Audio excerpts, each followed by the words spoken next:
Ohm's law एक ऐसा topic जिसका खौफ हर जगह पे फैला हुआ है, किसी भी पेपर में आप देख लो, चाहे इवन कॉम्पिटिटिव लेवल के पेपर देख लो ना, उसमें भी आपको ओम्स लॉ से रिलेटेड क्वेश्चन दिख जाएंगे।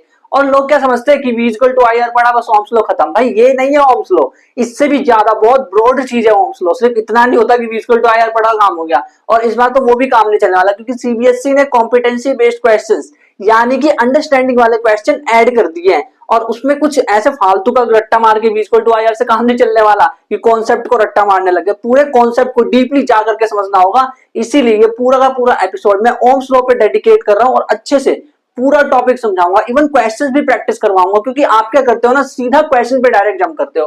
भाई कॉन्सेप्ट तो पढ़ लो पहले। जब कॉन्सेप्ट पढ़ोगे और प्रीवियस ईयर क्वेश्चन को सॉल्व कर पा रहे हो तो most of the question, almost 99% question solve हो जाते हैं। 1% कौन सा होता है, कुछ नया सीखने को मिलता है। तो यार ओम्स लॉ का कॉन्सेप्ट बड़ा सिंपल है, इसको ध्यान से समझते जाना। फिर मैं आपको प्रीवियस ईयर क्वेश्चंस भी कराऊंगा। तो इसको समझने के लिए ना हमें सीधा लिखना नहीं है कि V equal to I R खत्म बाय बाय, अबे नहीं, ऐसे नहीं। हमें पहले एक्टिविटी 11.1 पे जाना पड़ेगा और वहां पे देखना पड़ेगा कि वो कर क्या रहे एग्जैक्टली। उन्होंने कुछ एक्सपेरिमेंट करने को बोला है। उन्होंने बोला है कि एक्सपेरिमेंट लो, मटेरियल कुछ रिक्वायर्ड है, यानी कि जैसे मान लो आप खाना बनाते हो, कड़ी चावल मान लो बनाना, तो क्या क्या चाहिए, कड़ी बनाने की लस्सी चाहिए, ये चीज सामग्री चाहिए कि नहीं, कोई चीज मटेरियल चाहिए कि नहीं चाहिए। वैसी एक्टिविटी करनी है, अगर एक्सपेरिमेंट करना है तो क्या क्या चीज चाहिए। इन्होंने बोला एक तो तार ले लो, वायर ले लो नाइक्रोम का। अच्छा ठीक है, ये जो बोलते हैं ना वो हम करते जाते हैं, सिंपल, हम इनके नौकर है। ये जो बोलेंगे वो हम करेंगे। तो हमने क्या किया, एक वायर ले ली, नाइक्रोम की एक वायर ले ली, ये वायर है। और इन्होंने बोला है ये 0.5 मीटर लेंथ की होगी। हाँ ठीक है, 0.5 मतलब यहाँ x, ये x है और यहाँ पे रेसिस्टेंस है जिस करके, और ये है y। तो ये 0.5 मीटर की हमने नाइक्रोम की वायर ले रखी है, इसमें रेसिस्टेंस भी है, ठीक है। इसको इससे कनेक्ट कर रखा है पूरा का पूरा। और एक हमें लेना वोल्ट मीटर। अब वोल्ट मीटर को कैसे कनेक्ट करते हैं भाई, पिछले वाले एपिसोड में बताया, उसको हम पैरेलल में कनेक्ट करते हैं। तो क्या मैं यहाँ पे कनेक्ट कर दूं, इस तरह से कनेक्ट कर दूं वोल्ट मीटर ट्यूनिंग करके? नहीं, ऐसे कनेक्ट नहीं होता वोल्ट मीटर। वोल्ट मीटर को हम कनेक्ट करते हैं पैरेलल में। फॉर एग्जांपल ये पॉइंट x है और ये पॉइंट y, तो इस पॉइंट के अक्रॉस में वोल्ट मीटर को ऐसे लटकाऊंगा जैसे माला लटकी होती है ना, माला लटकी होती है ऐसे करके, इस तरह से मैं लटकाऊंगा, इस पॉइंट के अक्रॉस लटकाऊंगा। ये है वोल्ट मीटर। इधर अब देखना, ध्यान से देखना, इधर मैं सेल लगाने वाला हूं और एक साथ मैं 4 सेल लगाने वाला हूं। इन्होंने खुद बोला 4 सेल लगाओ, हर एक 1.5 वोल्ट का। यानी कि एक ये रहा, ये एक सेल, ये दूसरा सेल, ये तीसरा सेल, और फिर इसके बाद ये चौथा सेल। ठीक है, 4 सेल लगा दिए और सारे के सारे हर एक 1.5 वोल्ट का है, 1.5 वोल्ट ईच। यानी टोटल कितना हो गया, 1.5 1.5 1.5 1.5, टोटल हो गया 6 वोल्ट। यानी टोटल इन्होंने 6 वोल्ट का वोल्टेज ले रखा है। अच्छा यहां तक तो ठीक है। तो यानी ये चीज प्लस है और ये माइनस है, ये मतलब है। अच्छा यहाँ प्लस आ रहा है, इधर प्लस आ रहा है, इधर प्लस, तो इस तरफ भी प्लस आएगा।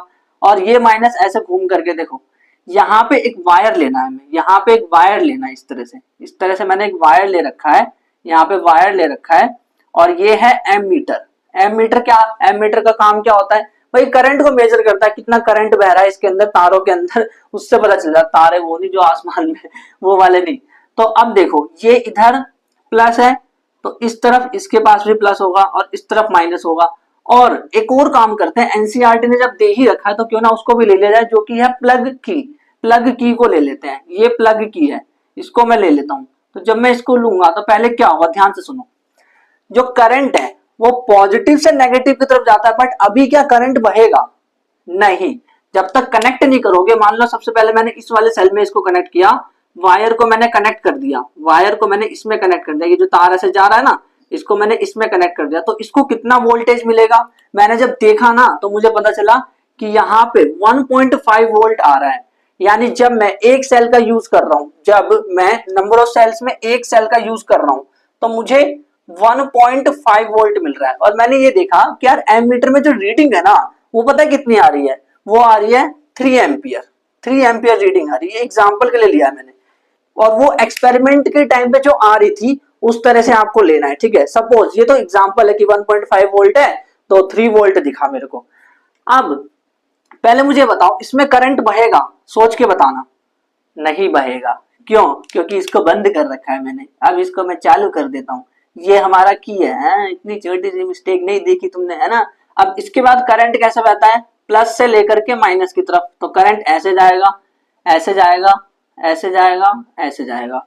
ठीक है, तो ये तो हमने नंबर 1 पे किया। पहले जब हमने 1.5 वोल्ट रखा तो 3 एम्पियर करंट हमें दिख रहा है इसमें। 1.5 वोल्टेज कहां से आया भाई, बैटरी का 1.5 वोल्ट है। अब मैंने बोला कि दो सेल के अक्रॉस करो, यानी दो सेल के अक्रॉस करने के लिए क्या करेंगे, जो वायर है ना इसको पहले मैंने यहां कनेक्ट कर रखा था ना, अब मैं यहां नहीं करूंगा, अब मैं इसको यहां से कनेक्ट कर दूंगा। तो क्या होगा, तो करंट यहां से निकलेगा, यहां से करंट निकलेगा, जुम जुम जुम जुम जुम जुम ऐसे करंट निकलेगा, और ऐसे करके ये यहां से इस रास्ते में जाएगा, है ना। यहाँ पे तो कोई तार ही नहीं है, तो इधर कहां से जाएगा, तो ये करंट ऐसे करके इस रास्ते से जाएगा, ऐसे करके ये जाने वाला है करंट। तो अब जो इस पे वोल्टेज है वो कितना है, 1.5 टोटल मिला के 3 वोल्ट। तो 3 वोल्ट इसके ऊपर वोल्टेज है। जब 2 सेल है तो 3 वोल्ट का वोल्टेज है। पर मैंने ये देखा कि यार ये जो करंट है ना ये भी बढ़ गया। ये पता है कितना हो गया, ये हो गया 6 एम्पियर। जब मैंने देखा इसमें कि यार ये क्या हो रहा है, वोल्टेज बढ़ा तो करंट क्यों बढ़ रहा है, समझ ही नहीं आ रहा। मैंने कहा अच्छा अरे वहम होगा, कुछ मक्खी उक्खी आ गई होगी, कुछ फालतू की चीज, मतलब कुछ वहम टाइप का हो गया होगा, कुछ उल्टा पुल्टा, मतलब ये बाय चांस हो गया होगा। तो एक और बार मैं करके देखता हूँ। मैं एक काम करता हूँ, इसको मैं 3 सेल के ऊपर करके देखता हूँ। मैंने ये तार यहाँ से हटाया और मैंने इसको यहाँ पे जोड़ दिया। अब एक इसका ये वाला और एक ये वाला और एक ये वाला, तीनों सेल का इसमें वोल्टेज आ गया। फिर मैंने देखा यार ये वोल्ट मीटर तो मुझे 4.5 वोल्ट दिखा रहा है। मैंने देखा कि जब मैंने 3 सेल्स लगाए तो ये दिखा रहा है कि 4.5 वोल्ट हो गया ये। अरे भाई साहब, मैंने कहा चलो ठीक है कोई बात नहीं, करंट देखता हूँ। अरे ये क्या है, करंट 9 एम्पियर हो गया। कमाल है यार, ये क्या हो रहा है, मैं वोल्टेज बढ़ा रहा हूँ, मैं सेल को बढ़ा रहा हूँ, नंबर ऑफ सेल्स को, तो ये एम्पियर करंट कैसे बढ़ रहा है, समझ ही नहीं आ रहा है। ऐसा हो क्या रहा है यहाँ पे, क्यों हो रहा है ये। अब फिर उसके बाद मैंने कहा चलो ये भी वहम होगा, एक और बार ट्राई करते हैं। मैं गया इस पे, अब यहाँ पे टोटल इसने चारों सेल्स का पोटेंशियल ले लिया जो कि 6 वोल्ट है ना। तो यानी कि जब नंबर ऑफ सेल्स 4 है तो 6 वोल्ट का पोटेंशियल आ गया है। और मैंने ये देखा फिर से करंट बढ़ गया। कमाल है यार, 12 एम्पियर आ गया ये तो करंट बढ़ के।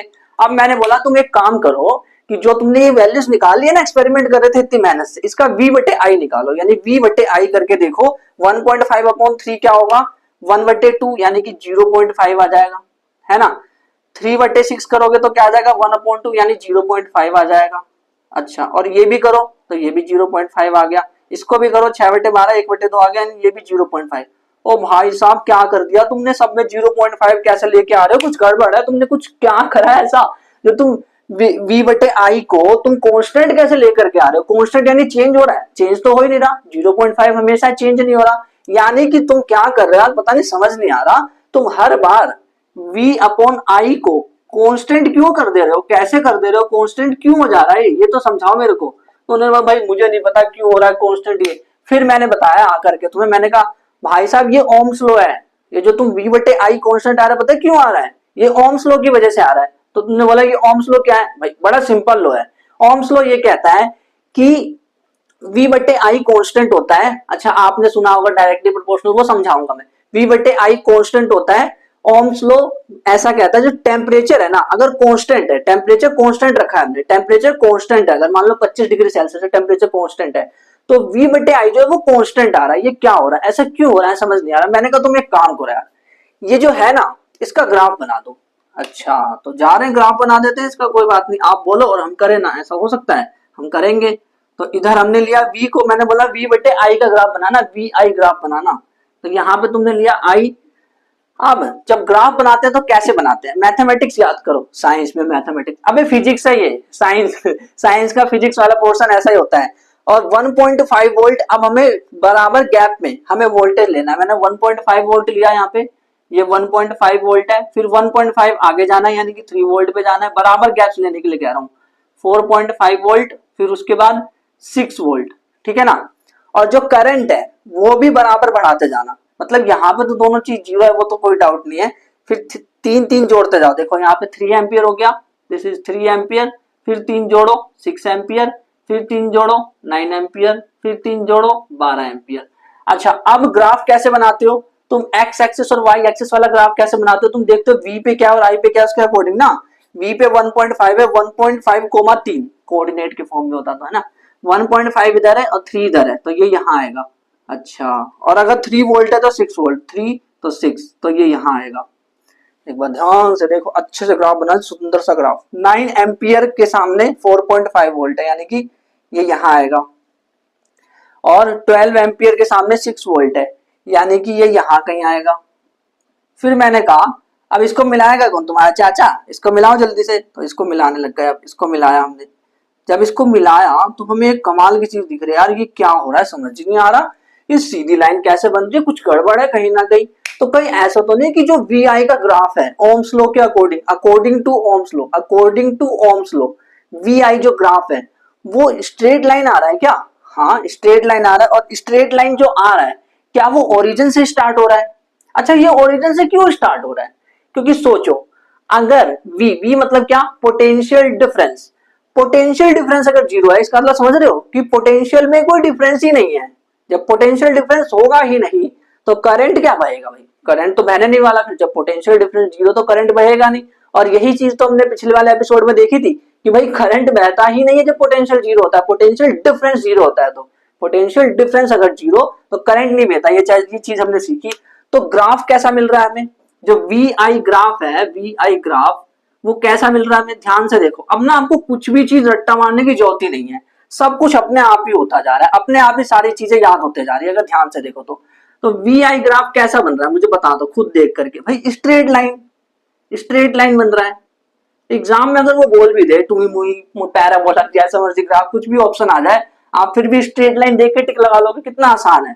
तो वी आई ग्राफ जो है वो स्ट्रेट लाइन बन रहा है, स्ट्रेट लाइन। और स्टार्ट कहां से हो रहा है? स्टार्टिंग फ्रॉम ओरिजन, ओरिजन से स्टार्ट हो रहा है। अच्छा ये भी सवाल पूछा है एग्जाम में कि ओरिजन से क्यों स्टार्ट हो रहा है, तो उसका रीजन ये है बिकॉज पोटेंशियल डिफरेंस जब जीरो होगा तो करंट भी जीरो होगा, इसीलिए ओरिजिन से स्टार्ट कर रहे हैं ग्राफ को। अब आपने बोला ठीक है ये सब समझा दिया, लेकिन ये बताओ एग्जाम में ओम्स लॉ आएगा तो लिखेंगे क्या? यही लिखेंगे कि ये वी आई कांस्टेंट? भाई ऐसे नहीं, ऐसे लिखेंगे पूरा का पूरा कि potential difference across end of given metallic wire in an electric circuit. इतना बड़ा, अभी रुको एक मिनट रुक जाओ, मुझे पता है क्या दिमाग में चल रहा है। Potential difference across the ends of given metallic wire in an electric circuit directly proportional होता है current flowing through it. Temperature constant होना चाहिए, यानी सेम, सेम यानी कांस्टेंट, और इसको ओम्स लॉ कहा जाता है। यानी ज्यादा टेंशन मतलब, सिंपल सी बात है, ये कह रहे हैं कि जो पोटेंशियल डिफरेंस यानी कि जो V है ना वो डायरेक्टली प्रोपोर्शनल होता है करंट के। जो करंट फ्लो हो रहा है उसके डायरेक्टली प्रोपोर्शनल होता है, करंट तो फ्लो ही करेगा, है ना। तो potential difference is directly proportional to current. बस शर्त ये है कि टेम्परेचर को कांस्टेंट रख देना भाई। क्यों टेम्परेचर को कांस्टेंट नहीं रखेंगे तो क्या ये चेंज होता रहेगा? हाँ भाई चेंज होता रहेगा, इसीलिए आपके यहाँ पे सिलेबस में बोला है कि टेम्परेचर कांस्टेंट रखना है। जब 11th में जाओगे, जब 12th में जाओगे, 12th में इलेक्ट्रोस्टैटिक करंट इलेक्ट्रिसिटी नाम का एक चैप्टर है, वहां पे अच्छे से डिटेल में देखने वाले ओम्स लॉ को। पता नहीं अलग अलग कंडक्टर ओमिक नॉन ओमिक नाम मत सुनो तो फिर मतलब टेंशन हो जाएगी फिर ये क्या है। This is Ohm's law. ये ओम्स लॉ क्या है? V is directly proportional to I, temperature constant होना चाहिए।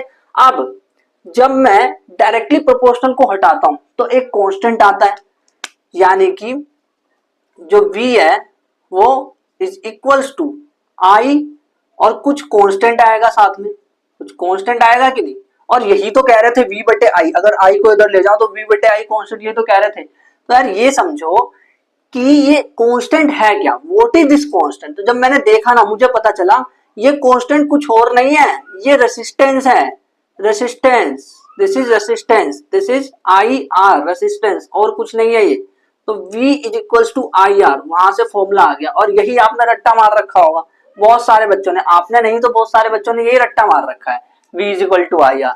बट यार इसकी फील तो लो, इसकी फील कैसे लोगे? जब एक्टिविटी को समझोगे कि V बटे I कांस्टेंट आ रहा था, फिर ओम्स लॉ क्या कहता है कि V directly proportional to I provided temperature is constant, and उसके बाद कांस्टेंट हटाया तब R का अस्तित्व आया। बट ये R है क्या? What is this R?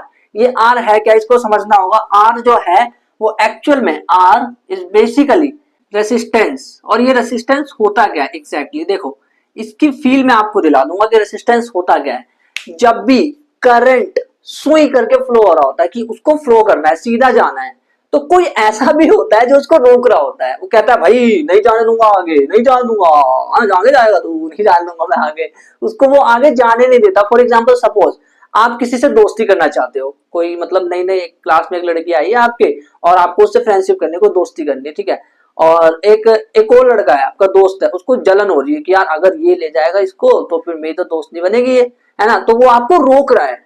आप बनना चाहते हो उसके फ्रेंड, तो यानी आप जो बनना चाह रहे हो उसके फ्रेंड, आप एक तरह से करंट हो कि आप फ्लो में जाना चाहते हो, पूरा फ्लो में जाना चाहते हो, बट वो बंदा बीच में जो आपको दोस्त है, दोस्त दुश्मन बन गया, वही बीच में आकर के क्या हरकत कर रहा है, वो रोक रहा है आपको कि आपकी फ्रेंडशिप ना हो जाए। तो ऐसे ही करंट भी जब फ्लो हो रहा होता है तो कोई उसको रोकता है।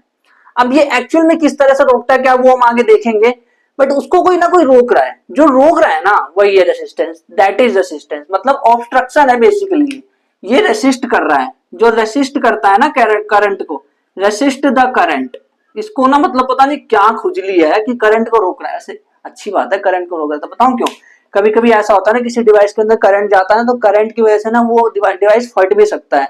तो रेसिस्टेंस अगर होगा ना तो वो करंट को हिसाब से जाने देगा, अपने हिसाब से जाने देगा, उसकी वजह से ना वो जो डिवाइस है वो बच भी जाएगा। तो करंट नुकसानदायक नहीं होता। अगर मान लो आपका दोस्त मतलब वो नहीं चाहता कि आप दूसरी फ्रेंड बनाओ, कोई लड़की फ्रेंड जाकर के अपनी कोई मतलब जीएफ टाइप की बनाओ, कोई दोस्त बनाओ, तो अच्छा है ना। अगर आपने बना ली तो बोर्ड एग्जाम पे थोड़ा ना फोकस होगा तो फिर वैसे ही तो रेसिस्ट करता है, जो आर है, जो रेसिस्टेंस है, वो रेसिस्ट करता है करंट को वो रेसिस्ट करता है। बेसिकली ये कांस्टेंट है, मतलब ये जो मटेरियल है ना, कोई मटेरियल है, फॉर एग्जांपल मैंने बोला ये कांस्टेंट है, देखो अभी मैं बता रहा हूं कैसे। कांस्टेंट फॉर अ मटेरियल, किसी भी एक मटेरियल को ले लो, फॉर एग्जांपल मैंने ले लिया कॉपर को, तो जो कॉपर है constant for a material at constant temperature, at constant temperature, मतलब कोई टेम्परेचर ले लिया मैंने, आपसे बोला कि आपको मैंने टेम्परेचर दे दिया 25 डिग्री सेल्सियस और मैंने आपको दे दिया कॉपर। तो मैंने बोला कि जो कॉपर है ना उसका रेसिस्टेंस है 5 ओम, मान लो एग्जांपल है, एग्जैक्टली छोड़ो लेकिन एग्जांपल है, मान लो कि टेम्परेचर 25 डिग्री सेल्सियस जब है तो कॉपर जो है उसका रेसिस्टेंस 5 ओम है। तो ये जो कॉपर है ना, जब भी 25 डिग्री सेल्सियस टेम्परेचर होगा तो कॉपर ही होना चाहिए, कुछ और मत ले लेना, पता चले सोना लेके आ गए, उसका रेसिस्टेंस अलग है, उसको छोड़ो, कॉपर को ही लेना और टेम्परेचर भी 25 ही लेना, तभी ये जो रेसिस्टेंस है वो सेम रहेगा। मतलब ये मटेरियल और टेम्परेचर दोनों सेम होना चाहिए, उनके लिए सेम होता है। अगर मान लो टेम्परेचर 30 डिग्री सेल्सियस है तब ये जो रेसिस्टेंस है इसका चेंज हो जाएगा, टेम्परेचर चेंज करते ही रेसिस्टेंस भी चेंज हो जाएगा। तो एक कांस्टेंट है एक मटेरियल के लिए और एक टेम्परेचर पे ये कांस्टेंट होता है। अब कभी कभी ऐसा होता है ना, जैसे मैंने भी एग्जांपल दिया था कि करंट अपने हिसाब से जाने दे, रेसिस्टेंस जो है अपने हिसाब से करंट जाने दे। और एक चीज देखो ध्यान से समझना, जितनी ताकत से आपका दोस्त रोकेगा आपको दोस्ती करने से, उतना कम फ्लो कर पाओगे ना आप, मतलब उतनी कम फ्लो में दोस्ती कर पाओगे। रेसिस्टेंस ज्यादा, आपके दोस्त की पावर ज्यादा रेसिस्ट करने की, तो करंट यानी आपका फ्लो कम, है ना। ऐसे ही रेसिस्टेंस जितना ज्यादा, रेसिस्टेंस जितना करोगे बढ़ाते जाओगे रेसिस्टेंस, करंट उतना कम होता जाएगा, ठीक है ना। अगर मान लो मुझे कभी ऐसा करना है कि कभी मुझे सेम डिवाइस है, सेम चीज है, सेम डिवाइस है, यानी कि मान लो टीवी है और टीवी मुझे कभी रेसिस्टेंस जो है वो करंट मान लो कभी ज्यादा चाहिए कभी कम चाहिए, तो अगर मुझे ज्यादा करंट चाहिए तो मुझे रेसिस्टेंस कम लेना पड़ेगा, और अगर उसी सेम डिवाइस से मुझे करंट कम लेना पड़ेगा तो रेसिस्टेंस को बढ़ाना पड़ेगा। तो यार एक ऐसी चीज भी होनी चाहिए किसी भी डिवाइस के अंदर जो कि रेसिस्टेंस को बदल सके। मतलब मान लो 5 ओम है, सपोज एक एग्जांपल्स के थ्रू समझते हैं इसको, कि एग्जांपल ये ले रहा हूं मैं, मान लो मेरे पास ना 5 ओम है, और जब 5 ओम होता है ना तो जो करंट है ना वो 3 एम्पियर होता है, ऐसा मानो। और जब मैं रेसिस्टेंस को बढ़ा देता हूं, मान लो मैंने कर दिया 10 ओम, मान लो मैंने 10 ओम कर दिया, डबल कर दिया, तो ये 1.5 एम्पियर हो जाता है, ये 1.5 एम्पियर हो जाता है, मतलब ये आधा हो जाता है। जब मैं इसको डबल करता हूँ, रेसिस्टेंस को डबल करता हूँ, तो ये जो करंट है, करंट ये आधा हो जाता है। अभी मैं समझाऊंगा किस तरह से आधा होता है ये। तो ये जब मैंने रेसिस्टेंस को बढ़ाया तो करंट कम जा रहा है, यानी कि कोई ऐसा डिवाइस होना चाहिए जो कि अपने रेसिस्टेंस को चेंज कर सके, क्योंकि रेसिस्टेंस को चेंज कर पाएगा ना तभी तो वो देख पाएगा कि उसके अंदर कितना करंट भेजू, उस टीवी के अंदर कितना करंट भेजू, तभी तो उसको पता चलेगा। तो कुछ ऐसे रेसिस्टेंस होते हैं जो कि वेरिएबल होते हैं, वेरिएबल, अरे वो अपना रेसिस्टेंस को चेंज कर सकते हैं। अगर वो अपने रेसिस्टेंस को चेंज कर सकते हैं तो उसको हम कहते हैं वेरिएबल रेसिस्टेंस, या फिर रियोस्टेट, रियोस्टेट कहा जाता है उसको। और पिछली वाली क्लास में मैंने आपको इसका सिंबल भी बताया था, इसका सिंबल क्या होता है, जिक जिक जिक जिक जिक जिक, एक या फिर ऐसे दिखाते हैं इसको, या फिर जिक जिक जिक जिक ऐसे, इस तरह से, इन दोनों में से किसी भी एक तरीके से इसको हम दिखा देते हैं। इसको हम कहते हैं वेरिएबल रेसिस्टेंस, वेरिएबल रेसिस्टेंस बोलते हैं इसको हम, या फिर वेरिएबल रेसिस्टर। और रियोस्टेट भी बोलते हैं इसको, रियोस्टेट। ये एक डिवाइस है, बेसिकली कुछ नहीं है, डिवाइस है जिसका रेसिस्टेंस हम चेंज कर सकते हैं। अब एग्जाम में एक सवाल आया कि ये जो 1 ओम है, ओम क्या है, एक मिनट रुकना, थोड़ी देर रुकना। देखो V is equals to I R है ना। V को हम किस में नापते हैं, V को नापते हैं वोल्ट में, और I यानी करंट को नापते हैं एम्पियर में। तो यहां से मुझे बताओ R क्या आ जाएगा, R का फॉर्मूला V अपॉन आई आ जाएगा, V अपॉन आई, ठीक है।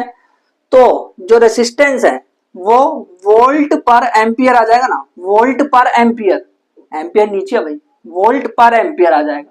रेसिस्टेंस वोल्ट पर एम्पियर, बार बार वोल्ट पर एम्पियर थोड़ा ना बोलते रहेंगे। तो क्योंकि वो सारा का सारा एक्सपेरिमेंट जो हमने शुरू में देखा था एपिसोड में अभी, वो किसने, एक साइंटिस्ट है जिनका नाम ओम था, साइमन ओम करके नाम था। वो जो नाम है उस पे ही, मतलब अपने ही नाम पे यूनिट रख देते हैं यार, तुम भी कुछ रिसर्च करो ना यार, तभी आपके नाम पे मैं रख दूंगा कुछ। देखो वोल्ट पर एम्पियर जो होता है ना, volt per ampere that is basically ohm, ohm, OHM, ohm, ohm बोलते हैं इसको। और ये जो सिंबल है ना, ये ओमेगा का सिंबल है, ओमेगा, कैपिटल ओमेगा। मतलब यहाँ पे एबीसीडी चलती है, एबीसीडी करके कैपिटल स्मॉल, लेकिन बाहर जो है वो अलग ही तरह की चीजें, अल्फा बीटा, ये सब सुना है ना आपने मैथ्स में, तो वही वैसी ही चीजें यहाँ पे चलती है। यहाँ मतलब बाहर से लेकर के आ रहे हैं यहाँ पे, और इसको कह रहे हैं ओमेगा, ये कैपिटल ओमेगा से इसको दर्शाया जाता है, ये ओम है। बड़ा मस्त है, बनाने में मजा आएगा इसको। तो ये जो रेसिस्टेंस है ना, ये ओम, इसकी जो एसआई यूनिट है वो ओम है। एसआई यूनिट क्या है इसकी, what is the SI unit of resistance, SI unit क्या है इसकी, ओम, ओम ये है, ठीक है। अब सवाल मैंने क्या बोला था, मैंने बोला था कि 1 ओम को डिफाइन करो। एग्जाम में सवाल आया कि व्हाट इज 1 ओम, डिफाइन 1 ओम। सवाल क्या आया, डिफाइन कर दो, डिफाइन 1 ओम। तो इसका आंसर कैसे करोगे भाई, 1 वोल्ट, सॉरी 1 ओम एक ऐसा रेसिस्टेंस है, देखना सुनना मेरी बात, 1 ओम, 1 ओम is a resistance when there is 1 volt potential difference across 2 points flowing through 1 ampere current in it. मतलब अगर मान लो मुझे इसको 1 लेके आना है, इसको 1 ओम लेके आना है, तो मैं अगर 1 वोल्ट ले लूं और ये भी मैं 1 एम्पियर ले लूं, तो क्या ये 1 ओम आ जाएगा, है ना। तो यार ऐसा होता है ना फिजिक्स में, मतलब साइंस में, बेसिकली फिजिक्स है, ठीक है। तो उसमें हम किसी भी चीज को डिफाइन करते हैं। फॉर एग्जांपल मैंने जो 1 वोल्ट है उसको कैसे डिफाइन किया था कि उसको 1 जूल काम करना पड़ रहा है 1 कूलम चार्ज को लाने के लिए, है ना। वैसे ही रेसिस्टेंस 1 ओम को डिफाइन करना अगर मेरे को, तो मैं ये बोलूंगा कि 1 वोल्ट जो है वो 1 वोल्ट उसके मतलब किसी वायर के अक्रॉस पोटेंशियल है और उसमें से 1 एम्पियर का करंट फ्लो कर रहा है। If potential difference across wire is 1 volt and current flowing in it is 1 ampere, then the resistance present in it is called 1 ohm। ठीक है, ये 1 ohm है। तो 1 ohm को इस तरह से डिफाइन किया जाता है।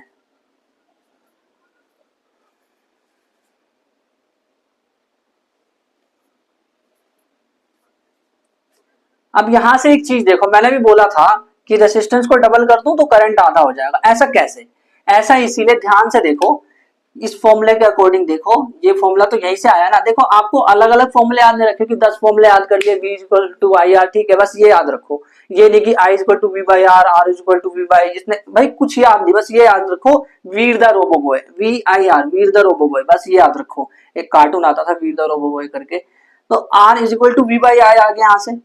अब R जैसे जैसे बढ़ाऊंगा, क्योंकि I नीचे है तो वो कम होता जाएगा, और जो चीज एक ऊपर और एक नीचे होता है अगर, तो वो इनवर्सली प्रोपोर्शनल होता है। अगर इसको डबल करता तो ये हाफ हो जाता है, इसको डबल तो ये हाफ। क्वेश्चंस करेंगे ना तो और पता चलेगा हमें किस तरह से हाफ हो जाता है। सवाल ये उठता है कि जो रेसिस्टर है, रेसिस्टर मतलब एक ऐसा डिवाइस जिसमें रेसिस्टेंस है, डिवाइस होता है रेसिस्टर, और रेसिस्टेंस उसकी एबिलिटी होती है। ये चीज याद रखना, क्योंकि बहुत बच्चे कंफ्यूज रहते हैं कि रेसिस्टर और रेसिस्टेंस क्या होता है, दोनों तो सेम ही। ऐसा नहीं है, रेसिस्टर एक डिवाइस का नाम है, रेसिस्टेंस उसकी एबिलिटी है, उसकी शक्ति है, उसकी पावर है। तो सवाल ये उठ रहा है ना कि ये हाउ रेसिस्टर रेसिस्ट करंट, की रेसिस्टर करंट को रेसिस्ट कैसे कर रहा है। फॉर एग्जांपल जब मैंने आपसे पूछा कि आपका दोस्त आपको कैसे रोक रहा है। तो आप बोलोगे भाई अलग अलग तरीके से रोक रहा है, इमोशनल ब्लैकमेल कर रहा है, कभी मेरे को घूंसे भी मार रहा है वो, वैसे तो मैं ही मार दूंगा उसको, मतलब अलग अलग तरीके अपना रहा है वो। तो रेसिस्टर कैसे रेसिस्ट करता है, फॉर एग्जाम्पल मान लो कि एक कंडक्टर है, दिस इज अ कंडक्टर, तो इसके अंदर, इस कंडक्टर के अंदर, थोड़ा बड़ा बना के समझाता हूँ, देखो ध्यान से समझना, अच्छे समझना, अच्छे से, तभी समझ आएगा। देखो ये मैंने एक कंडक्टर लिया, this is a big conductor, तो इसमें क्या होगा, जैसे मान लो कि ये इसके अंदर मेटल आयन है बहुत सारे, इसके अंदर मेटल आयन है, मान लो ये कॉपर है, Cu2+ है, Cu+, तो Cu2+ होगा ना, इसमें प्लस वाले आयन्स होंगे बहुत सारे प्लस वाले आयन्स होंगे, सारे के सारे प्लस वाले आयन्स हैं, ठीक है, बहुत सारे प्लस आयन है इसके अंदर, बहुत सारे, ये मैं दिखा कम रहा हूँ लेकिन बहुत सारे इसके अंदर, ठीक है। तो इसके अंदर बहुत सारे कम, मतलब बहुत सारे आयन है, पॉजिटिव पॉजिटिव, हर जगह पे पॉजिटिव बिखरा हुआ है, ठीक है। अब करंट फ्लो होने का मतलब क्या होता है, कंडक्टर में से करंट फ्लो होता है, हमें पता है। तो करंट फ्लो होना, वैसे तो करंट नाम की कोई चीज एक्चुअल में होती नहीं है कि फ्लो कैसे हो रहा है, नहीं, इलेक्ट्रॉन फ्लो करता है, हम उसके ऑपोजिट डायरेक्शन को करंट बोल देते हैं बस। फ्लो तो इलेक्ट्रॉन करता है, हमें ना पता नहीं था, हम रिसर्च हमने करी ना, तो इलेक्ट्रॉन बाद में पता चले, हम तो ऐसे एजम्पशन लगा रहे थे ना, अंदाजा लगा रहे थे कि करंट रिसर्च हो गया, भाई करंट रिसर्च नहीं, इलेक्ट्रॉन फ्लो करता है और उसके ऑपोजिट डायरेक्शन में हम करंट को मान लेते हैं, ठीक है। तो इलेक्ट्रॉन फ्लो कर रहा है, अगर मान लो इलेक्ट्रॉन जो है फ्लो कर रहा है, वो ऐसे जाना चाह रहा है, बट वो जाने से पहले 10 बंदों से टकरा रहा है यार, ये क्या है। तो ये जो टकरा रहा है ना, ये क्यों टकरा रहा है भाई, इस मेटल की वजह से, इस मेटल के अंदर कुछ मतलब एबिलिटी है रेसिस्ट करने की, ये मेटल अब रेसिस्टर की तरह एक्ट कर रहा है, यानी कि मेटल, इस मेटल के अंदर है, ये मेटल आयन था, ठीक है ना, ये मेटल आयन था, ये मेटल आयन था, और वो इलेक्ट्रॉन था, वो टकरा रहा है, मतलब वो जाना चाहता है सीधा आराम से चले रहा है, बट ये टक टक टक टक टक टक करके टकरा करके जा रहा है, ये क्या बात हुई भाई। तो ऐसे तो ये इसको रोक देगा, ऐसे तो करंट ज्यादा पहुंच ही नहीं पाएगा तक। तो मेटल है ना, मेटल के अंदर रेसिस्टेंस आ गया है, मेटल के अंदर रेसिस्टेंस आ गया, तो इस तरह से ये इसको रेसिस्ट कर देता है। ऐसा पूछेगा नहीं एग्जाम में, बट मैं माइक्रोस्कोपिक लेवल पे जाकर के दिखा रहा हूँ, एनसीईआरटी में ऐसा कोई नहीं पूछा कि रेसिस्टर कैसे रेसिस्ट कर रहा है, नहीं भाई नहीं पूछते, बस मैं एक्सप्लेन कर रहा हूँ कॉन्सेप्ट क्लैरिटी के लिए, बिकॉज पता है सीबीएसई के सैंपल पेपर कैसे आ रखे हैं, है ना। तो इंपॉर्टेंट पॉइंट्स की अगर हम बात करें, इंपॉर्टेंट पॉइंट्स क्या है, अगर कुछ इंपॉर्टेंट पॉइंट्स है उसकी बात करें, ओम्स लॉ से रिलेटेड इंपॉर्टेंट पॉइंट्स बताऊंगा, ध्यान से सुनना, एग्जाम में सवाल आया है इससे रिलेटेड।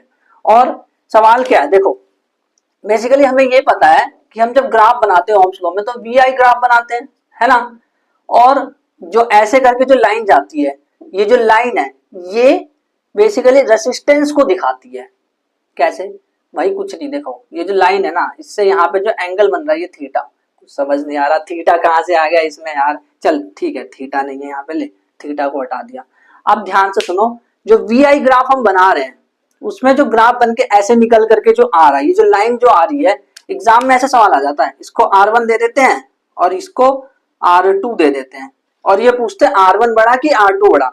सीधी सी बात है, एक चीज याद रखना, क्या बड़ा मतलब कौन सा आर बड़ा है, क्या करना है, कैसे पता चलोगे, उस पे फिसल के देखो, उस पे फिसल कर देखो, हैं फिसल लेंगे तो पैंट नहीं फट जाएगी हमारी, अबे सुन तो ले, उस पे फिसल कर देखो, उस पर फिसल कर देखो,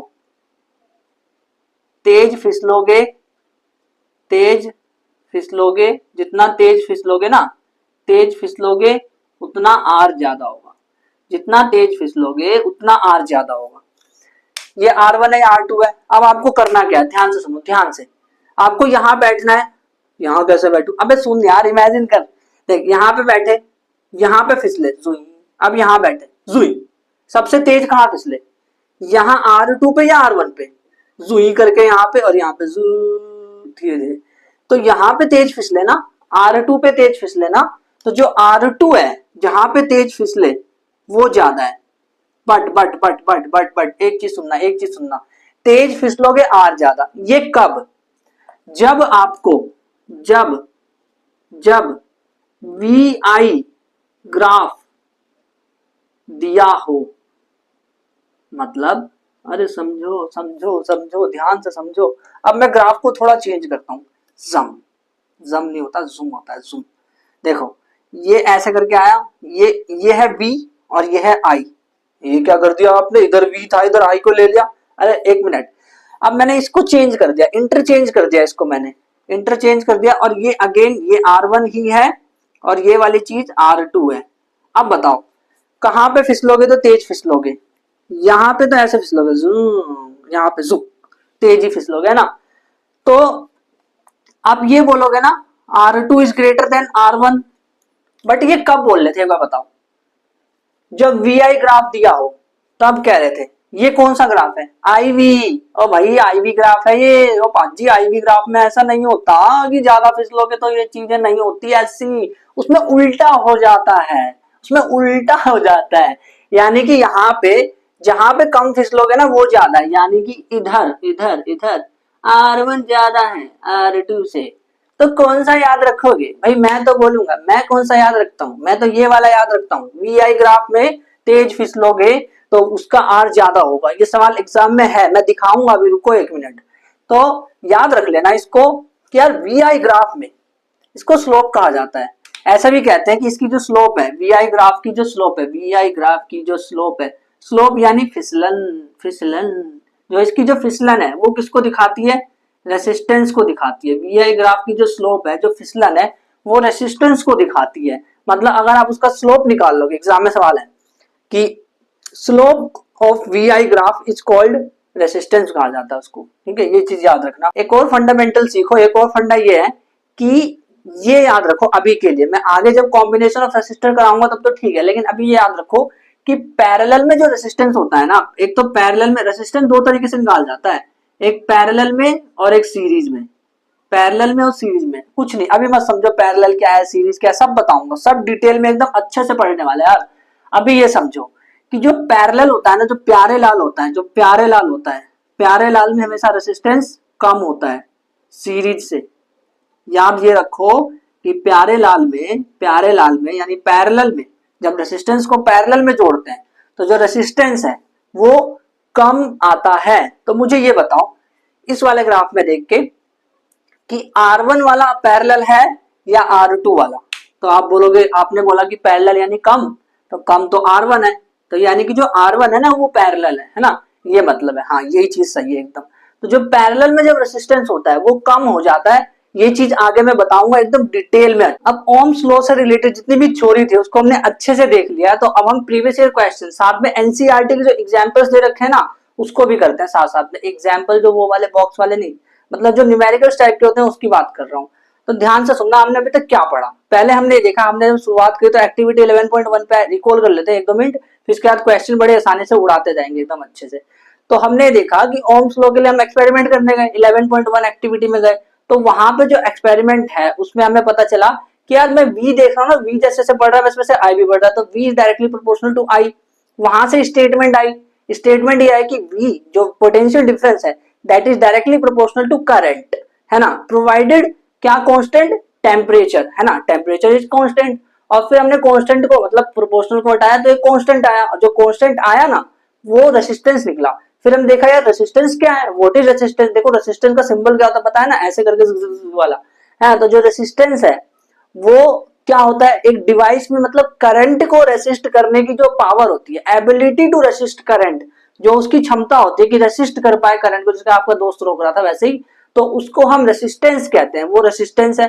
फिर हमने देखा V equal to IR formula आ गया, ठीक है। फिर उसके बाद हमने देखा कि इसकी जो SI यूनिट है, रेसिस्टेंस की जो SI यूनिट है वो ओम में होती है, वोल्ट पर एम्पियर को हम ओम बोलते हैं, है ना। और 1 ओम को फिर हमने डिफाइन भी किया कि 1 वोल्ट और 1 एम्पियर जब करंट हो जाए, 1 वोल्ट पोटेंशियल डिफरेंस और 1 एम्पियर करंट हो जाए, तो जो रेसिस्टेंस होगा ना उस जगह पे वो 1 ओम होने वाला, ये चीज देखी।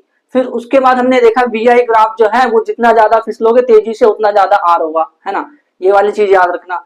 बाकी वो हमने सीखा था कि रेसिस्ट कैसे करता है उस तरह से। अब क्वेश्चंस पे चलते हैं और देखते हैं कि प्रीवियस ईयर क्वेश्चंस क्या है। ये क्वेश्चन बड़ी आसानी से हो जाएंगे हमारे से, क्योंकि ये इसमें कुछ खास है नहीं। हाउ मच करंट, अच्छा करंट पूछ रहे हो तुम, करंट यानी कि I पूछ रहे हो तुम, I, तो I हमें पता नहीं है, I बराबर क्वेश्चन मार्क, I हमें पता नहीं है, I is equal to question mark.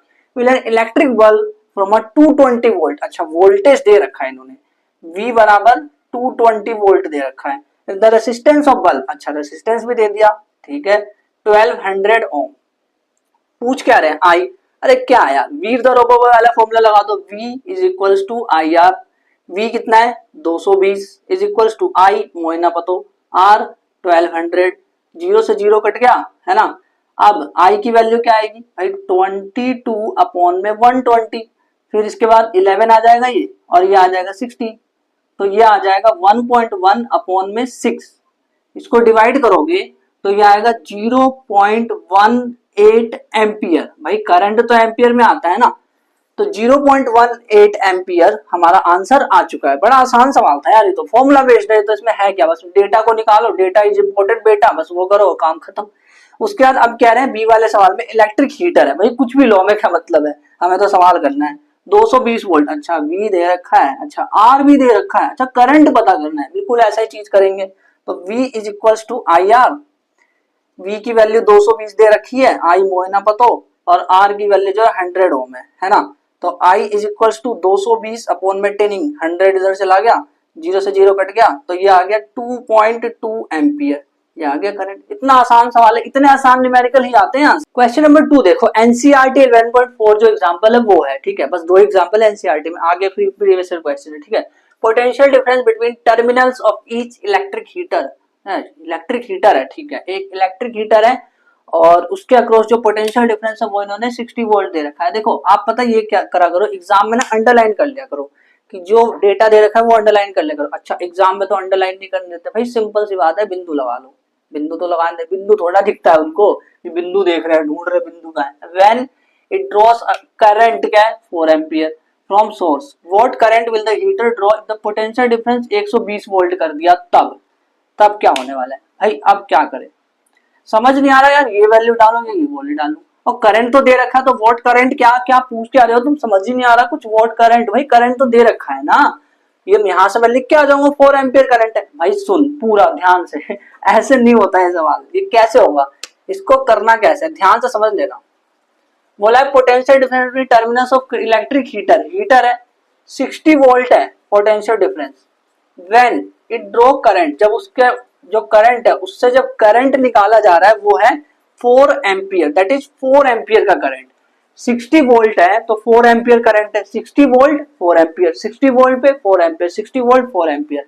So what current will be heater draws, अच्छा हीटर क्या करंट ड्रॉ करेगा, हीटर कौन सा करंट ड्रॉ करेगा। अब करंट नहीं पता, अब करंट नहीं पता हमें, इसको एक केस लेकर के चलो। देखो ये V दे रखा है इन्होंने और ये I दे रखा है, जब V 60 वोल्ट था तब करंट 4 एम्पियर था, जब V की वैल्यू इन्होंने 120 वोल्ट कर दी तो I की वैल्यू नहीं पता।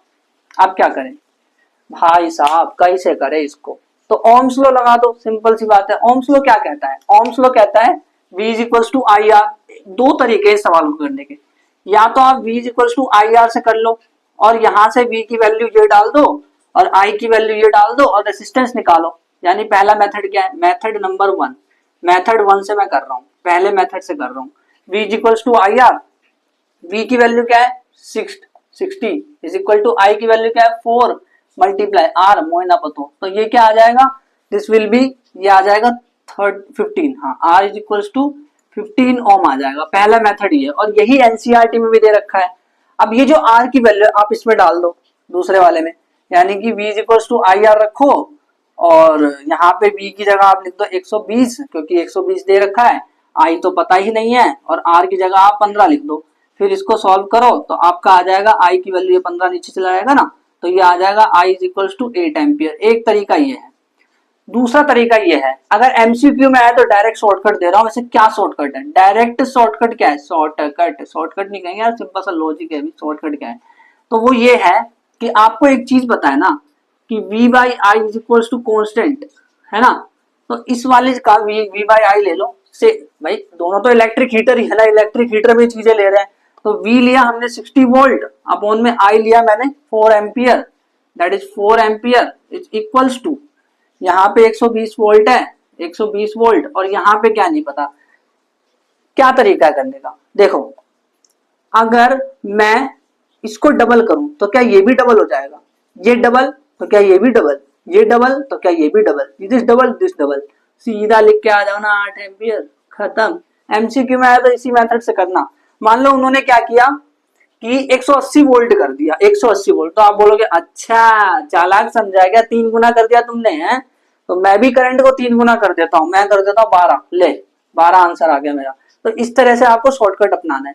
तो जैसे जितना v बढ़ा रहे हैं ना, v को मान लो इन्होंने 5 गुना कर दिया, तो आप i को भी 5 गुना कर दो, या फिर 10 गुना कर दिया। मान लो ये इसको 600 कर देते, 600, तो आप इसको भी, इसका 10 गुना 600 हो जाता, इसका भी 10 गुना कर देते आप, फिर 40 आ जाता है एम्पियर आंसर, 40 एम्पियर। तो ये शॉर्टकट अपना सकते हो। बाकी सॉल्व कैसे करना है न्यूमेरिकल्स में मैंने बता दिया, इस तरह से करना है आपको, 2-3 मार्क्स का है। तो अगला क्वेश्चन देखो, इंटरेस्टिंग क्वेश्चन, और ये क्वेश्चन इतना आसान था, उसके बाद भी 95% से ज्यादा स्टूडेंट्स को गलत करके आए। सवाल क्या है कि इसमें ये बताना था कौन सा रेसिस्टेंस ज्यादा है कौन सा कम। तो भाई बैठ करके देख लो क्या है इसमें, बैठो R3 इस पे बैठा तो सुई करके इस पे बैठा, ओ इस पे बैठा धीरे धीरे। तो R3 जो है, क्या आंसर है, जो R3 है वो बड़ा है R1 से, और R2 जो है वो सबसे छोटा है, क्योंकि ये नीचे यार उस पे फिसलेंगे थोड़ा ना जल्दी, जबकि R3 पे जल्दी फिसल जाएंगे और इस पे मीडियम फिसलेंगे। तो R3 सबसे बड़ा, R3 1, R3 R1 और R2 यानी 312, 312 ढूंढो कहीं, 312, ये तो सब बराबर बताया, तो this is not the answer, ये तो पहले काटा मारो। 312 ढूंढना है हमें, 312, 312, 3, ये तो 321 है, ये तो 123 है, ये तो 213 है। मतलब यार ये सवाल गलत है।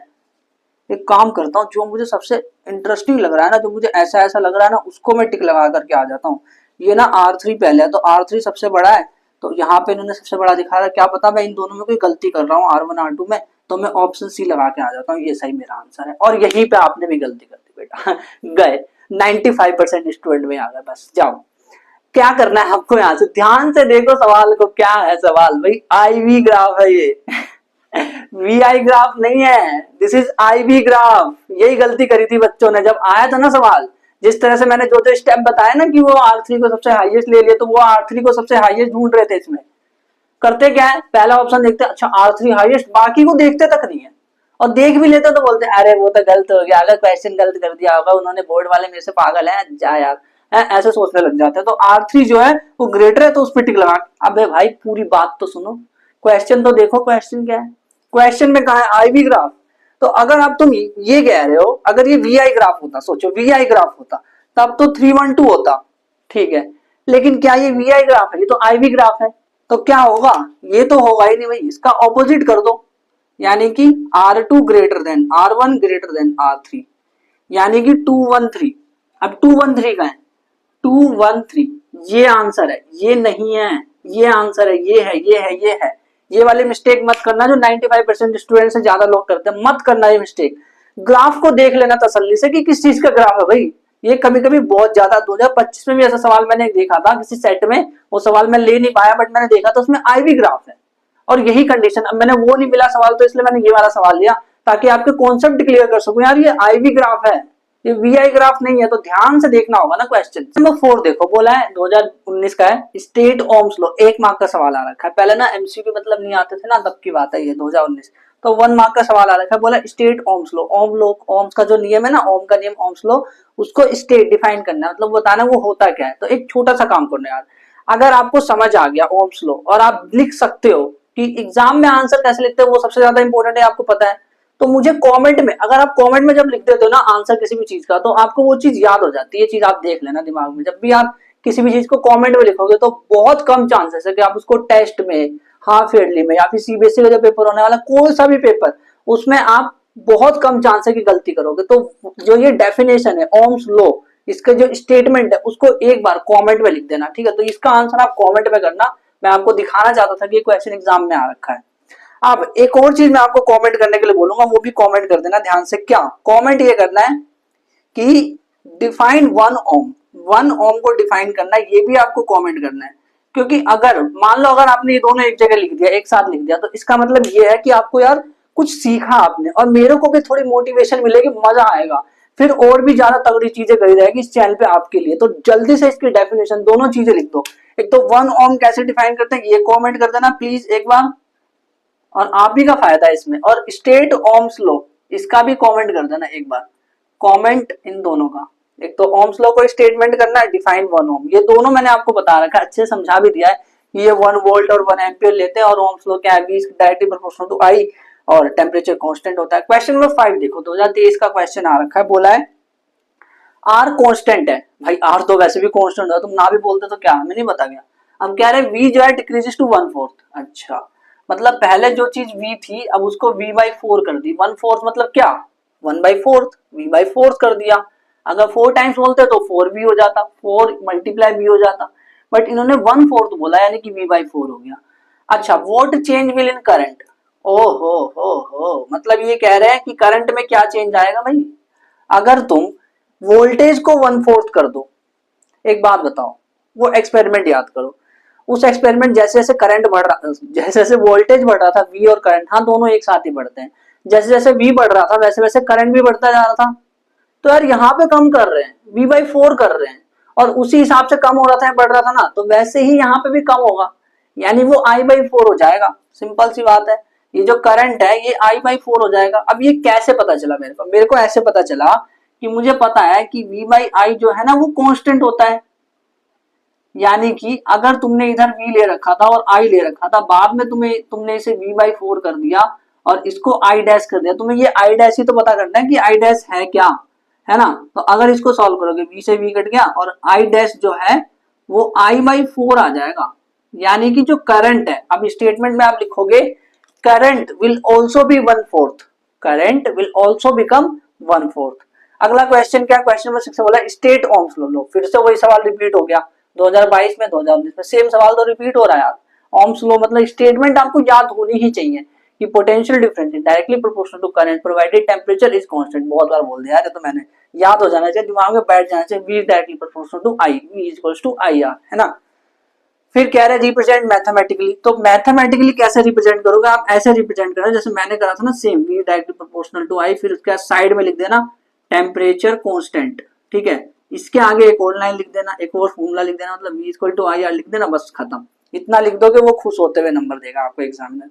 अब देखो इसके सी पार्ट में बोला है कि आई की वैल्यू 0.5 है, V2 वोल्ट है, रेसिस्टेंस निकालो। अबे यार ये फॉर्मूला कितने बार लगाऊं, V is equals to I R लगाना है, तो V is equals to I R, V2 है, I जो है 0.5 है और मल्टीप्लाई R है, तो ये कितना आ जाएगा, 0.5 को नीचे ले लो तो R की वैल्यू जो है वो आ जाएगी 2/0.5, पॉइंट कटा, जीरो पर आया तो 5 चौक 20, तो ये जो R है, जो R की वैल्यू हमारी आ गई 4 ओम।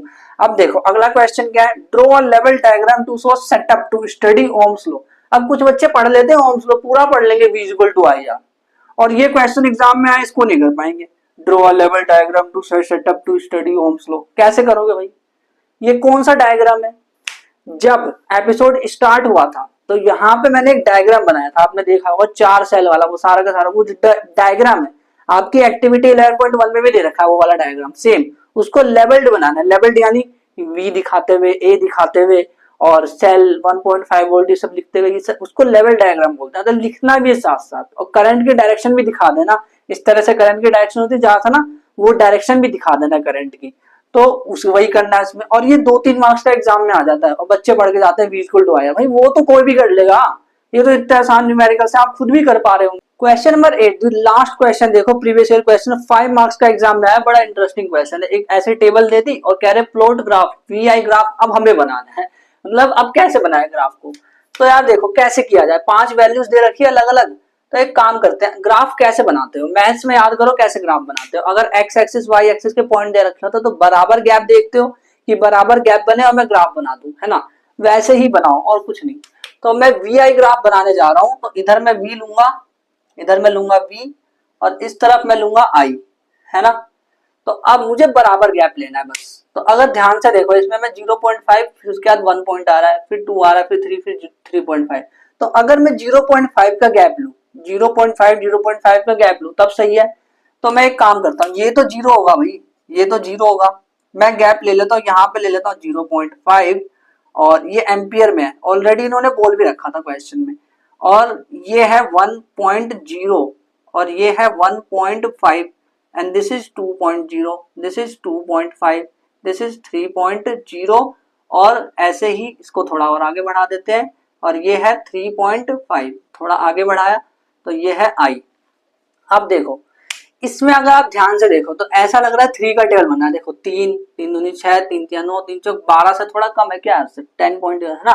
तो अब क्या करें, तो 3 3 का गैप ले लेते हैं, 3, फिर उसके बाद 6, उसके बाद 9, थोड़ा सा ऊपर, हल्का सा ऊपर ले लेते हैं 9, फिर उसके बाद थोड़ा सा और गैप तो 12, है ना।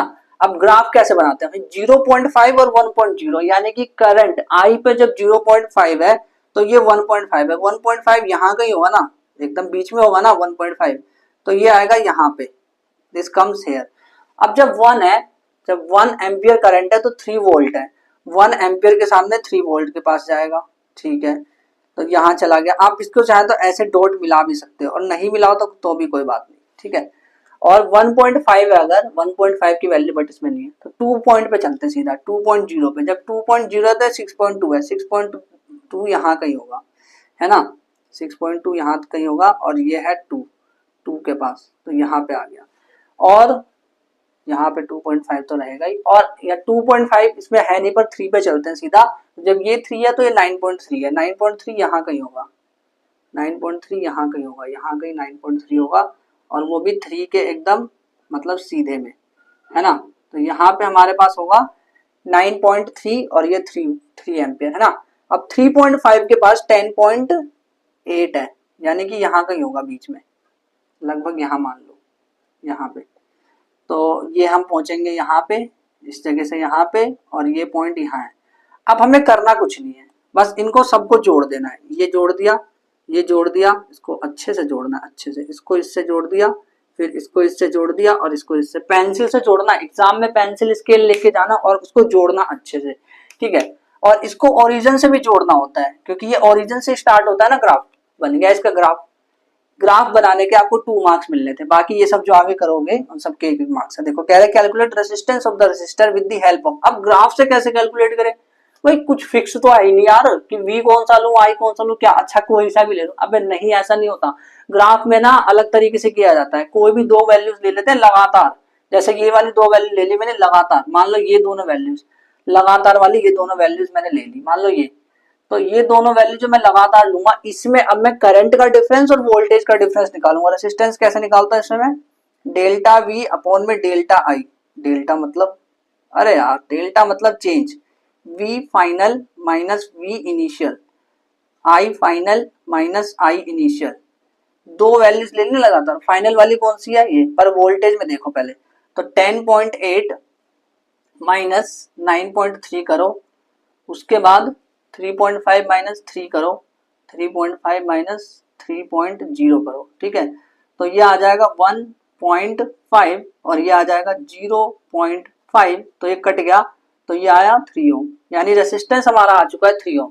तो याद रखना है ग्राफ में कैसे निकालते, बहुत सारे बच्चों को नहीं आता है, वो तो वैल्यूज में सब निकाल लेंगे, लेकिन ग्राफ दे दूंगा ना तब नहीं निकाल पाएंगे रेसिस्टेंस क्या है। तो उसमें क्या करना होता है, कोई भी 2 वैल्यूज, चाहे तो इन दोनों वैल्यूज को एक साथ ले लो, चाहे तो इन दोनों को एक साथ ले लो, बट उसमें ये देखो बाद वाले में से पहले वाले माइनस कर दो और नीचे वाले बाद वाले से पहले वाले माइनस कर दो, और फिर उसको सॉल्व करो, 3 ओम आ गया। सी वाला क्या दे रखा है, what does the graph represent, graph क्या रिप्रेजेंट करता है, भाई ग्राफ रिप्रेजेंट करता है रेसिस्टेंस को। वी आई का जो ग्राफ है, जो लाइन स्ट्रेट लाइन, जो ग्राफ मतलब क्या, लाइन, ग्राफ मतलब लाइन, जो लाइन बन रही है वो क्या रिप्रेजेंट कर रहा है, रेसिस्टेंस को रिप्रेजेंट कर रहा है। Slope of V I graph resistance को रिप्रेजेंट करता है। D, why should this graph pass through origin, आ गया सवाल, लो बोला था ना, ये ओरिजिन से क्यों पास कर रहा है, सिंपल सा लॉजिक है इसके पीछे, क्योंकि पोटेंशियल डिफरेंस 0 होगा तो आई भी 0 होगा, इसीलिए ये जो है ओरिजिन से पास कर रहा है। तो इस तरह के क्वेश्चन ओम्स लॉ से रिलेटेड आए, हम क्या करते हैं, V equal to I R पढ़ के छोड़ देते हैं, नहीं भाई ये वाले क्वेश्चंस कौन करेगा, क्योंकि V equal to I R तो कोई भी कर लेगा और वो आते भी नहीं एग्जाम में इतने, पता है डेटा रखो काम हो जाएगा, 1-2 मार्क्स के आएंगे। लेकिन ये देखो 5-5 मार्क्स के क्वेश्चन आ रखे, तो ये सारे क्वेश्चन करना बहुत इंपॉर्टेंट था। और अगर आपको इलेक्ट्रिसिटी के बाकी के एपिसोड देखना तो इस वाले प्लेस पे क्लिक कर लो, और अगर आपको फिजिक्स का लाइट चैप्टर देखना है तो इस वाले प्लेस पे क्लिक कर लो। जब आप इस वाली प्लेस पे क्लिक करोगे तो मैं आपको वही मिलूंगा चीजों का एक्सप्लेन करते हुए, डीपीपी सॉल्व करते चलना, क्योंकि वहां पे बोर्ड एग्जाम से रिलेटेड जो सैंपल पेपर है वैसे ही उस टाइप के क्वेश्चंस मैंने डाले हुए, कुछ क्वेश्चन सैंपल पेपर से भी डालूंगा मैं।